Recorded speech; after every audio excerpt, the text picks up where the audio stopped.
Good morning. तो जी finally मुझे चोट लग गई। फाइनली मुझे चोट लग गई। आई डोंट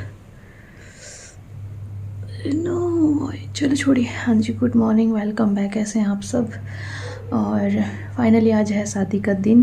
मैंने बताया था कि हमारे यहाँ पे शादी है, ठीक है। तो अभी हमें रेडी होके जाना है। 9 बज गए हैं। मुझे कपड़े धोने हैं, एक रूम का झाड़ू पोछा बाकी है, थोड़े बर्तन करने हैं। बच्चों को वैसे तो नहला दिया पर रेडी नहीं किया, और उन्हें बस बड़ी जल्दी पड़ी हुई है कि हमें जल्दी रेडी कर दो। तो पहले बर्तन साफ़ करके उनको रेडी करती हूँ। और रात मैंने ही मेहंदी लगाई बस आने के बाद, ये और ये मेरे हस्बैंड ने लगाई। If you can understand what is this GR, कैसे लिखा है देखा ना, जैसे कोई चल रहा है, ऐसे जा रहे हैं कीड़े मकोड़े। तो चलिए जैसे कैसे लगा दी, बस उन्होंने लगा दी कहने से, ठीक है। वैसे वो सो गए थे, जब मैं आई तो वो उठ गए थे। फिर मैंने कहा मुझे अगर उठ गए तो मुझे मेहंदी लगा दो, तो यही लगा सकते हैं वो, अदरवाइज़ वो कर सकते हैं ड्राइंग। और अच्छा लगता है बस, है ना। अपने हस्बैंड जब अपने लिए कुछ करते हैं तो बहुत अच्छा लगता है, चाहे छोटी ही चीज़ हो पर अच्छा लगता है। और मुझे थ्रेडिंग करवा के आनी है। और भाई मुझे मार्केट भी जाना है, अभी थ्रेडिंग करवा के आनी है, कल नहीं करवा के आई। और अभी सिर्फ मैंने तैयार होने के लिए मतलब क्या सामान निकाला है, सिर्फ ये क्लच निकाला है, कुछ भी नहीं निकाला अभी। तो पहले मैं कर देती हूँ बर्तन, पहले काम फिर दूसरे। खाना मैंने अभी तक नहीं खाया। पहले बर्तन साफ़ करके, छोटे थोड़े से ही बर्तन हैं क्योंकि ज़्यादा बर्तन सुबह, मोटे मोटे बड़े बड़े बर्तन मैं सुबह ही कर देती हूँ सब साफ़। किचन भी मैंने साफ़ कर दिया। बस बर्तन करने के बाद कपड़े हैं मेरे ढेर सारे, और फिर रूम का एक बैठक का झाड़ू पोछा बाकी वो करती हूँ। तो जी काम मेरा टाइमली ख़त्म हो गया था, पर उसके बाद फिर मैं चली गई थी थ्रेडिंग करवाने के लिए। और ये मैं गांव में ही एक दुकान है वहाँ पर करवा के आई, क्योंकि काफ़ी लेट हो चुका था। सब बिल्कुल तैयार हो चुके थे और मैं सिर्फ ऐसे ही खड़ी थी। तो फिर फटाफट से मैं गई और 10 मिनट के अंदर मैं वापस भी आ गई थी। और आने के बाद फिर फटाफट से जैसे तैसे मुझसे तैयार हुआ गया। मैं तैयार होके चली गई हूँ पैलेस। और मेरे ससुराल में पैलेस में ये पहली शादी है। ये नहीं है कि मैंने कभी पैलेस की शादी देखी नहीं, बहुत सारियाँ देखी हैं, पर ससुराल में पहली बार देख रही हूँ। हुई पहले भी हैं, बट वहाँ जाने का मौका, कभी टाइम, कभी कुछ भी मतलब ऐसा रहा कि मैं जा ना सकी। तो ससुराल में पहली शादी है पैलेस में जो मैंने देखी है। और पहुँच गए हैं हम पैलेस के अंदर। तो यहाँ तो मतलब जैसे रेस्ट रूम या सामान रखने के कुछ ऐसा था। उसके बाद फिर आगे आपको दिखाई दे रही है डेकोरेशन। और मेरे हस्बैंड जा रहे हैं आगे आगे, और हम तीनों, देवरानी, जेठानी और मेरी सास, हम आए थे गाड़ी में बाद में। पहले बहुत सारे लोग आ चुके हैं क्योंकि यहाँ बस वगैरह लगवाई हुई थी। उसके अंदर बहुत मतलब जो गांव की औरतें हैं सब आ गई थी, बट हम थोड़े लेट थे। हम लेट भी नहीं थे, बट हम अपनी गाड़ी में आ गए थे। और यहाँ पे जो मामा की फैमिली होती है उनकी तरफ से जो लेन देन या वेलकम होता है वो सब हो रहा है। उसके बाद आ गए थे हम, थोड़ा सा स्नैक्स टाइम, तो स्नैक्स था, स्नैक्स खाने के लिए आ गए थे। जो मेन कोर्स रहता है वो फिर हमने बाद में रेस्ट करने के बाद खाया। यही पैलेस का थोड़ा फ़ायदा होता है लेडीज़ को, अदरवाइज़ आधा घंटा 1 घंटा होता है, उसके अंदर आप स्नैक्स ले लो, मेन कोर्स, डिज़र्ट, सब कुछ आपको एक ही दम खाना पड़ता है। और यहाँ पे बच्चों की मस्ती चल रही है, पैरों पाक तो सब यहाँ पे डांस करने में लगे हुए हैं और हम बैठ के एंजॉय कर रहे हैं।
और यहाँ पे जो बारात आई थी उनकी तरफ से जो पारंपरिक म्यूज़िक होता है पंजाब का, जो आपको सामने दिखाई दे रहा है, मुझे नाम तो इसका नहीं पता, हाँ बट ढोल और ये चिमटे वगैरह वो सब बोलियाँ जो पंजाब में डाली जाती हैं, तो वो पारंपरिक तरीके से ये म्यूज़िक सिस्टम अपना साथ में लेके आए थे। इनका नाम क्या है प्लीज़ कमेंट बॉक्स में बता देना जिनको पता है। तो ये हैं जी दूल्हे राजा, और ये भी आ गए हैं जयमाला के फंक्शन के लिए। और थोड़ी देर बाद फिर लड़की है जो वो भी आ गई थी, और ये है लड़की।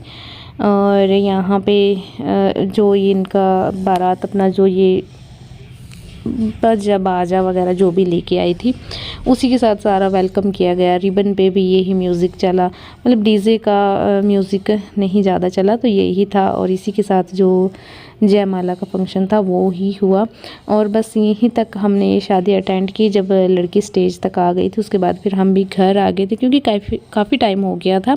फिर घर पे आके भी हमें काम करने थे, और बस यहीं तक फिर हमने ये शादी देखी। 4:30-5 के आसपास फिर हम वापस आ गए थे।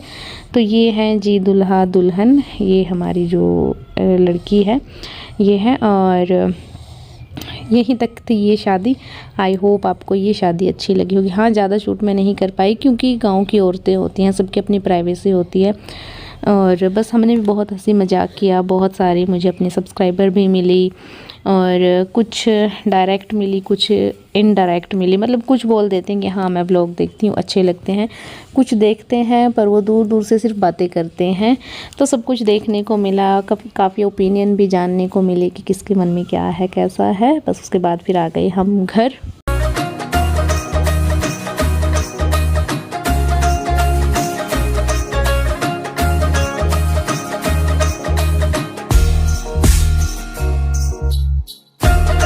Good morning and happy Mahashivratri. तो जी आज है शिवरात्रि, और सुबह से मैंने कोई व्लॉग नहीं बनाया क्योंकि फिर आज मंदिर भी जाना था, घर पे पूजा पाठ सब करना था, और घर के काम भी थे कोर्स है ना। तो कल शादी से आने के बाद जो मेरी तबीयत ख़राब हुई है भाई, मैंने ना रोटी बड़ी मुश्किल से बनाई। आटा बच्चों के दादी जी ने लगा दिया था, फिर रोटी मैंने बहुत मुश्किल से रोटी बस बना दी, और चटनी पड़ी थी, सब्ज़ी बनाने की हिम्मत नहीं हुई मुझ में। चटनी पड़ी थी और कल की सब्ज़ी पड़ी थी, मतलब तो एक कटोरी वो पड़ी थी फ्रिज में ही, तो वो हो गई थी और चटनी हो गई थी, क्योंकि शादी से आके खाना सब ऐसे ही खाते हैं थोड़ा थोड़ा सा। और आज मैंने न्यू सूट डाला है जो मैंने स्टिच किया था, ये स्टिच किया था मैंने सूट, उसके नीचे मैंने ये पैंट स्टिच की थी। वैसे तो सही है बट वो जो होता है ना कि बीच से इधर से थोड़ी ऊपर हो जाती है, वो दिक्कत है इसमें, वो मुझसे सेट नहीं होती, पता नहीं क्या। चलिए जाने दें, घर पे ही डालना है। और सूट मैंने ऐसा फिटिंग अच्छी आई है बस इस सूट के। पहले जब स्टिच किया था तब तो मैंने पूरा टाइट सिला था, थोड़ा सा लूज़ है पता नहीं। हाँ, तो तबीयत ख़राब हो गई थी तो मैंने कोई व्लॉग नहीं बनाया आने के बाद। और प्रेस के कपड़े पड़े थे तो इनको प्रेस कुछ भी नहीं किया मैंने, बस सिर्फ खाना बना के फिर मैं लेट गई थी। मुझे मतलब बड़ा भयंकर दर्द हुआ, फिर मैंने गर्दन की मालिश करी, टैबलेट वगैरह ली, तब जाके मुश्किल से नींद आई। और सुबह फिर मैं बिल्कुल ठीक थी।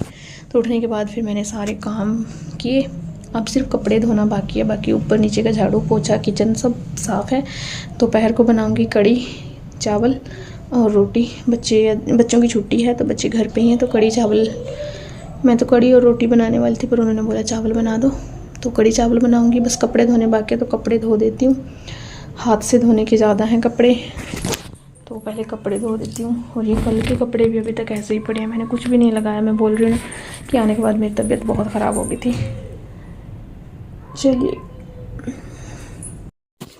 तो जी व्रत हो ना हो जो भी हो, हमें काम अपना पूरा करना पड़ता है, हमें अपना 100% देना ही पड़ता है। तो पोछा वगैरह भी मैंने लगा दिया है, और आंगन की साफ़ सफाई वो सब काम हो चुके हैं, सिर्फ कपड़े बाकी थे। क्योंकि मैंने बताया आपको कि हाथ से धोने के काफ़ी कपड़े, तो फिर मैंने सोचा सारा काम पहले ख़त्म करने के बाद फिर ही मैं कपड़े धो लूँगी। और यहाँ पे मेरे हस्बैंड भी हैं जो घास लेके आ गए हैं, वो घास कुटने में लगे हुए हैं। और ये देखिए कपड़े, वाइट कपड़े काफ़ी ज़्यादा थे तो सब कपड़े बस मैं लेके बैठ गई हूँ। और जैसे जैसे धुलते जा रहे हैं वैसे वैसे मैं निचोड़ती जा रही हूँ और जिन कपड़ों पे साबुन लगानी है वो भी लगाती जा रही हूँ।